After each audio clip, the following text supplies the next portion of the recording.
এমনই জীবন নাট্যম তাই না 2000 গাড়ি।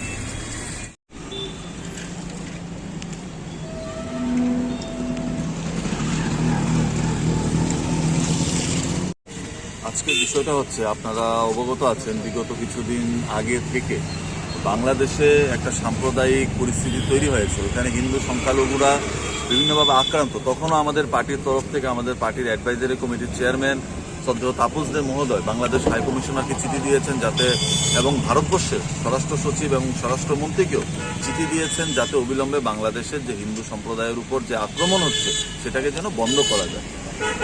তৎসঙ্গে আমরা দেখতে পেলাম গতকালকে থেকে এবং 2-3 দিন ধরে, গতকালকে যেরকম আপনি ধরে নিন, আপনি রামনগর থেকে শুরু করে আপনি পানিসাগর, গতকালকে কয়েকটা ভিন্ন ভিন্ন জায়গাতে আমাদের ভারতবর্ষে যে সংখ্যালঘুরা আছে, মুসলিম সম্প্রদায়ের লোকরা আছে, ওদের মসজিদে অ্যাটাক হয়েছে। তো সেটা কোনোভাবে আমাদের ত্রিপুরা রাজ্যে কাম্য নয়, কারণ ত্রিপুরা রাজ্য সম্পূর্ণভাবে সব দিক থেকে ভ্রাতৃত্ববোধ এবং সম্প্রীতি রক্ষা করে চলেছে। একটা ঐতিহ্য আছে ত্রিপুরা রাজ্যের।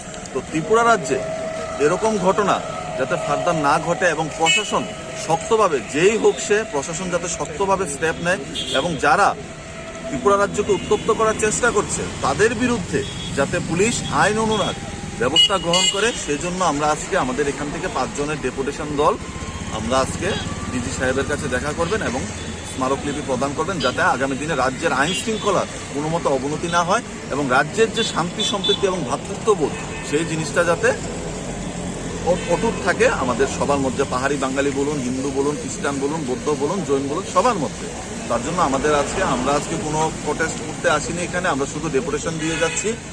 যদি রাজ্যের আইন শৃঙ্খলার চরম কোনো অবনতি ঘটে বা রাজ্যের যদি কোনো রকম সাম্প্রদায়িক কোনো কিছু করে এবং পুলিশ যদি কোনো পদক্ষেপ গ্রহণ না করে, তখন টিডিএফ দল এ রাজ্যে মানুষের সাথে এবং ভ্রাতৃত্ববোধের সাথে বৃহত্তর আন্দোলন গড়ে তুলবে। আপনার পরিচয়? যুব রাজ্য সভাপতি টিডিএফ অনির্বাণ সাহা।